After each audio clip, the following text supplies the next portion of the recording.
kick this off by saying we thought you had some great qualifications for this role based on your resume, which I pulled up in front of me, Chris. So why don't you kick us off there by walking me through your past working experiences, starting with the job you had Mhm. most recently, and then just walking your way backwards for me. Yeah, so with where I'm at right now, so I'm at Real Estate Equities Development. I'm a director of sales. A lot of my role involves managing remote teams, but also in addition, very much the sales enablement side of things. My specialty really comes in when it comes to the CRM activities and really just figuring out what do we need to do to hit XYZ goal number. And so that's going to essentially take a couple different avenues, whether that's actually breaking down what we're doing on the day-to-day, pairing with the marketing, so working with those cross-functional teams, and then from there, being able to utilize some of those things to help with the long-term overall business strategy and planning. And so, but before that, and I actually was given an opportunity to hop into a role that's more that director level. Before then, I was actually a clinical operations manager, started a new market in the region. Basically, I was the first employee for Minnesota. And so my job was to hire about 50 employees and then oversee them with some direct and indirect management along with it too. But my whole role was essentially growing that market and getting it started. And so for a company based in Texas, there's a lot of expertise I was able to lend by being a resident here and then also just knowing the environment and background and being able to help lift that off here too. And so, but by the time I ended up going from there to where I am currently, like I said, we had about 50 employees. We were running very efficiently and effectively. But ultimately, I wanted to continue my leadership growth and leadership career. And so, and that's where a lot of my experience really comes down to is I want to continue to grow and learn and develop and to be able to lead more and more people. And so before that, Action Selling served as a sales consultant, really breaking down sales processes and anything sales related for third-party companies, third-party sales teams, and working pretty directly with the C-level executives and management, and just overall sales leadership, but refining what things they were doing already. But in addition to that, being able to break down what are areas of opportunity from a training and development standpoint. And so a lot of my specialty came into diagnosing a lot of those things and helping them implement sales training and collaborating with our sales training team specifically to help implement that. And my job is helping ensure that it actually stuck and lasted for the long term here too. And so, and then before that would have been with Northwestern Mutual, a lot of just phoning, dialing, grinding, that sort of thing. But as a new resident to Minnesota, I didn't have a whole big network to be able to work from. And so a lot of my time was spent focused around building that network, building those opportunities, cold calling, natural they're just social networking, that sort of thing here too. But overall, work-life balance didn't quite make sense for what I was trying to do. And again, for me, my specialty is more sales and leadership, and that role allowed me to do primarily the sales aspect with potential for leadership in the future. But with moving to action selling, it gave me the ability to further develop that, so I could then go into where I am now today in that sense too. I can keep working backward if you want me to, but if that's Yeah, going to be a good start for now, that's that's perfect, fine. actually. Yeah, I appreciate it. That's a great overview, Chris. So going back to your most recent role where you are right now at Mhm. real estate antiquities development. I hope I said that right. Yeah, Equity. real estate equities. Yeah. So why don't you break down a little bit more about what that business is trying to do as a whole, and then your main day-to-day tasks in a little bit more detail, and then we'll get into some other questions. Yeah, so the company as a whole, so we build real estate, we build senior cooperatives and senior living all over the United States. We typically have anywhere from about 5 to 7 projects at a time. I'm managing about half of those at a time, and that's going to fluctuate depending on where they're at in their cycle and timeline. But everything that I am specifically doing and my sales teams are doing are helping to pre-sell those before we even start the building process of it. And Okay. so a lot of it is just collaborating with the marketing in those regions and getting that initial foothold to be able to get some brand recognition, to get people excited and buying some of those things, and being able to lead those workshops and help collaborate with my sales managers as well too to ensure that they're able to get the clientele and the additional people and prospects to be able to work with that are going to be able to fit that ultimate demographic we're trying to work with. And so, Okay. So but once we do get enough funding to be able to at least start construction. We'll start that. It's a couple year process, but it's maintaining those sales. And also if there's any additional last minute sales we're trying to do in addition to that, it's securing those along that way here too. So that way when it does finally get to the point where it's finished being built and it's open. Everyone has a home.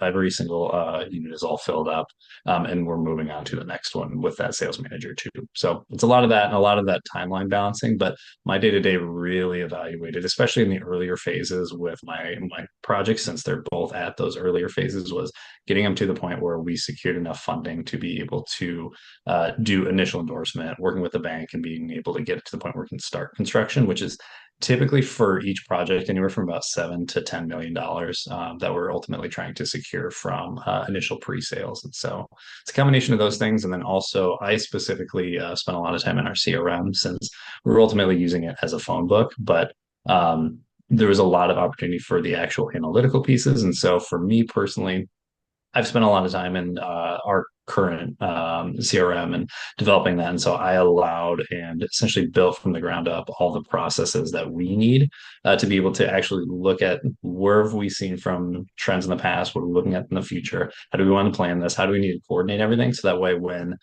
something goes over, instead of something going over by a month or 3 months, it's pretty much right on schedule, just because it is such an expensive thing for us to be able to really get dialed in. And so I spent a lot of time with that, built that entire backbone, and got it to the point where we can actually utilize it for true business reporting. So hopefully that answers your question. Is a Yeah, little bit that long. works. What has you looking for a new job right now? Right now, I'm just looking to keep my options open. Ultimately, the company is great, and I like the role, but I think there's just been some leadership decisions that me and a couple other of my peers haven't quite agreed with, and it gives us a little bit of concern as far as just overall company integrity. And so I want to make sure that I'm being able to evaluate, what in case anything ever were to happen, what is going to be a good fit that's going to still allow me to do the things that I love and keep my career and trajectory going. But also, too, it's not going to be something where, especially in a job market like today, we're going to end up stranded or anything like that, where we need to be, fighting tooth and nail for positions in that way. So I want to make sure I'm still able to develop myself and continue growing my So, trajectory Chris, beyond. why'd you, sorry to cut you off. Why'd you Mhm. apply to this role? What made you interested in this position here that you're looking for? Yeah, so and I've always had an interest in realty. I think it was something that I've had a lot of contacts and friends and people in my network that either worked for Keller Williams or just had some dealings with them and always had good things. It's actually who we bought our house with. But I think for me, initially, the company stood out in itself just because I know the company, I'm familiar, and I know about its integrity overall. And just its staying power ultimately. And so I think that was an initial thing. But for the actual role itself, when it comes to the actual growth and leadership piece, again, like those are my specialty. And it's really, for me, I want to make sure that I have the opportunity to make as strong of an impact as possible. And so, based off of reading through the role description a little bit more, it definitely sounds like there is a lot of that overlap and a lot of that opportunity. And I think there's a lot of things that really uniquely can see and specialize in and help develop and teach that make a very big impact for not only the greater company as a whole, but also individual contributors in this way too. So individual real estate agents just trying to get their career off the ground, because I know how hard it can be coming from types of roles like that, where Yeah. just any additional, like, what can I do to be able to do this better, just increasing overall sales effectiveness. And again, those are all things that I specialize in. So it really stuck out because of those two things. I think primarily just the company just stance, as well as the actual role and how it fits the niche of my skills. Got it. Okay. So we're on the same page of what this role really entails. 60 to 70% of your time is just going to be based on recruiting. You're in a leadership Mhm. portion of this role, but when I say recruiting, that means building up a pipeline and really pounding the phones in order to develop relationships with people that you might most likely haven't had in the past because you're new to this industry of realty. Obviously, you've been in real estate, so you probably have a network you can rely on. But Realty, you're going to be connecting with other real estate agents, trying to have them come over to Keller Williams and selling Yeah. their property or their value proposition to these realtors. So I want to get a temperature test of how you feel about doing this high level recruiting, as in making 200 plus phone calls per day and really building up a Mhm. pipeline where you can make tons and tons of commission based money off of the structure that we're going to tell you a lot more about later. What are your thoughts on really recruiting for most of your day? Yeah, no, and that's totally fine. I think it harkens back to a lot of earlier sales roles I've had where it's a lot of just quantity dialing, grinding, but also to doing it in a smart way where you're seeing effective results here too, so you can get what you need to out of it. So I think again, the combination of my ability to analyze what do I need to be doing versus the actual task of doing that, that's not something I have an issue with at all. And I know it's a big part of like finding the right talent is an extremely important part of being able to have a successful team in the long run. Okay, awesome. So when's the last time you've done that at a high level, making that level of phone calls? And what's your mindset when you go into doing that over uh, uh days, weeks, and months over and over again? What are your thoughts on doing that and building up a pipeline like that? How do you like going about it? Yeah, so typically, so the last role I did that in would have been more action selling, just because it was all cold calling for everything. Okay. And so for that, a lot of where I start off with is again figuring out based off of what goals we have. What do I need to be doing on a day to day, week to week, month to month, et cetera? Just to break it down so it's more of a bite sized piece rather than this giant behemoth of a sandwich to essentially approach. And so those things themselves really help. But ultimately, too, when it comes down to it, it's really just um, very much I just growing up having that sort of work ethic kind of mentality. That's the thing that comes easier for me personally. I know for everyone it's a little bit different, but for me, I actually enjoy a lot of that grinding piece, and even just from the athlete standpoint of me when I was younger. That's such a critical piece that I've seen pay off so incredibly well with, long-term big results, even if it is something that isn't incredibly uh, interesting or engaging at the time, like the payoff that it ends up leading to just makes it that much more worth it. And so I think that delayed gratification and knowing this is what it's building to really helps me personally when I'm doing that day to day, hour to hour, et cetera. And so, but breaking it down ultimately is that first step that makes it a lot more digestible. Okay, awesome. All right, so after you've gotten people into the team or the office, it's important to keep them there. Retention is another big piece of this role, but not something that you'll be keeping doing every single day constantly. How do you keep good agents and people in the office? What do you really do to create a good culture in an office where you're going to be the leader? I think a big piece of this, and this is actually why I got into leadership, is just being able to be that person that is still able to lead to like effective results, but also be that person that is listening and really engaging with every single individual because everyone has different goals. There are different reasons why they're there. But ultimately, being able to gear the actual goals that the company has or that I'm trying to help them achieve toward those and catering them in that way, that really is a big, impactful thing that keeps them focused on the right things. So that way they can see, okay, by doing this task that might be more mundane for me, I'm able to do this that I've been wanting to do, or it allows me to do this. And so I think that's a big piece of it, but also having a connection and having a relationship with people. So that way you can have really open and honest relationships and being able to talk through like, is this something that we're going to be able to do? Like, how can we set reasonable expectations where you feel like I'm setting an expectation in front of you that that I'm not just fly to the moon and back. Like it's something that's very attainable based off of how I know you, but having that relationship is a number one important piece with that here too. And so it's very much that, and then also too being able to have really good communication with the team too, and just very a lot of openness as far as like here's what we're trying to do, here's why, and ultimately like here's how we're going to break this down so that way it's really achievable for you guys. So it's the balance of a lot of those things and keeping expectations and everybody focused too. But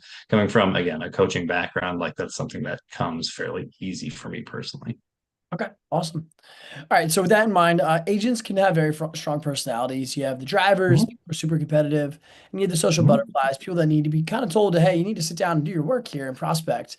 So you're the face Mhm. of the office and the ambassador of KW. So how do you work with a lot of different personalities to make sure that everyone's getting along and also everyone's pushing forward? Again, I think it harkens back to what I just notated about, again, knowing each individual, where their stances, where they're driving to, and how they are personally and how they work well.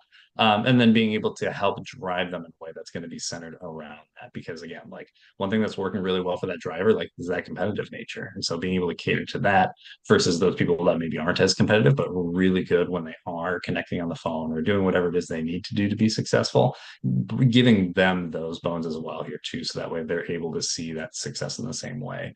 And it can look different for everybody. So I think doing a blanket statement for everything becomes not as effective, but them again having a relationship with them so they know that tailoring and catering to what's going to help them thrive most. That in itself helps, but also being able to do it in that way keeps things really refined. So that way you're only spending time working on the things that are going to allow them to see that success. But ultimately it's again, it's having a relationship as a team, not just as one individual and like, they're doing their own thing, they're doing great, don't worry about them. Like still having those conversations and being a part of the greater team and just emphasizing that because once that communication starts to falter, it's just you start to see side effects of such. So just being able to be on top of it too is a big thing. Got it. So, and this is a recruiting position. Obviously, you have lots of sales experience, but do you have any hands-on Mhm. recruiting experience? Yeah, so with where I was with Action Behavior Centers, it was a decent amount of recruiting, not nearly as much cold calling, a lot of warm calls more than anything. Just since we had a specific recruiting team that would then send them over to me. So I was usually typically the second stage of everything. But again, like a lot of my actual warm network now in Minnesota here, especially when I was in the insurance world, came from that social networking, being able to build those connections and being able to connect one person to the next, help people in that way. It's something I personally just really enjoy. And so it's something I'm always doing in the background on its own. But when it comes to the actual recruiting piece, like a lot of it can be a quantity thing sometimes, just depending on the job market, who you're talking with, that sort of thing too. So being really effective and efficient with the time and the people I'm calling and just the information I need to be getting in a way where I can still figure out what's if this person's going to be a good fit very early on. So I'm not spending, an extraneous amount of time in that way too, but also coming and pulling from a pool of people that I know are going to be actually a good fit. But that's a lot of that initial front end research and that social networking piece too. Okay, got it. So, what do you think you could do differently than other people in recruiting efforts? What would really make you stand out among people we're talking to really make you stand out in this role? Why we should choose you? I think number one is going to be, again, like what I just talked about with being able to efficiently break down what are the pieces of information I need to know to see if this person is genuinely qualified or not. And if so, can I get them to the next step? And if not, can I get them so I'm talking to that next person? And so, with what I've done at Action Selling, like so much of the time that we spent was very much, like very much honed in on how can we be as lean as possible with our questions to get the information that we need to, but still build a really strong relationship. So those things in particular themselves lend to being very good at building those connections and standing out uniquely, and just maximizing time. But I think it's also my analytical brain. And just my view and how I break everything down that's going to allow me to be as effective as possible without it being, nearly as fluffy and still being really lean, but also really catered and really tailored to what needs to be done to have the team thrive and to see the best recruiting results here too. So Awesome, awesome. Chris, what would you really like to be doing the next 3 to 5 years from now professionally? What's the most ideal situation looking like for you? yeah, my ultimately, I'm still driving toward more and more leadership. I want to be able to have as big of an impact as possible, and so being able to be in a role where I can lead as many people, and then from there being able to lead those people who then lead other people, and so on and so on. And so for me, the next 3 to 5 years, I'd like to be at a more senior level of leadership if possible, just because there's a lot of expertise I want to be able to give and teach and further cultivate in some of the people that I work under. And just being able to do that and the next step from a promotion, wherever that might be, is one of the best ways to do that. And so that's my own personal passion. And so that's what I want to continue to drive toward. Oh, very cool. All right, Chris. So with that in mind, I want to throw you a couple scenario-based questions just to wrap things up here today. So I want Sure. you to imagine that you are in this position and you're recruiting Mhm. a top-performing agent. And while you're doing this, in between conversations, two of your current agents on your team come to you with concerns. How do you manage the concerns of your current agents while also pursuing the top-performing agent that will be in favor of your brokerage? Yeah, so I think it sounds like, and just correct me if I'm wrong, it's a question of delegation between the concerns that some people are having on my team currently versus me being able to still allocate time for tasks and recruiting and finding top tier talent, or is it specifically So with not a necessarily. talent? I'm sorry to. I just Okay. want you clarified here. So you're recruiting a top performing agent, someone who's doing really, really Yep. well. So let's say for a different brokerage, not Keller Williams. And two Sure. of your agents come to you with concerns about this individual, whether it's a culture concern or they don't want them stealing their current clients. They haven't told you exactly what those concerns are. How do you manage the concerns of your current agents while still pursuing the top performing agent for your brokerage? Yeah, so I think so that is a little bit different than what I was understanding. So Mhm. I would say ultimately, again, having that relationship and hearing out and hearing those people voice their concerns, determining if they're genuine or something that may be a little inflated based off the situation. But from there, being able to weigh that with, okay, based off of that, are they going to be able to, like, is that team dynamic going to be important enough where we're going to need to be able to figure this out, or is this something that I can genuinely find a solution for? And if it is, great, being able to talk to that and get agreement from the current reps, like, here's what I'm thinking, XYZ, whatever it might be. Does that sound like something we can work with? And again, then further from there is cultivating that team dynamic with that new person as they come in. If it sounds like something that might not be, that might be more of a question of actual individual development or concerns or flexibility depending on the situation, or if it's genuine concerns that this might be somebody that might not be a good fit for our team and our culture. I think that's extremely valuable and worth weighing as well too. But it depends on the situation, the actual concerns, but it ultimately breaks down to hearing and being able to have that genuine, honest conversation with those people to determine, can we find a solution, and what's going to be the best way to proceed based off of that information. All right, that'll do. Excellent. All right.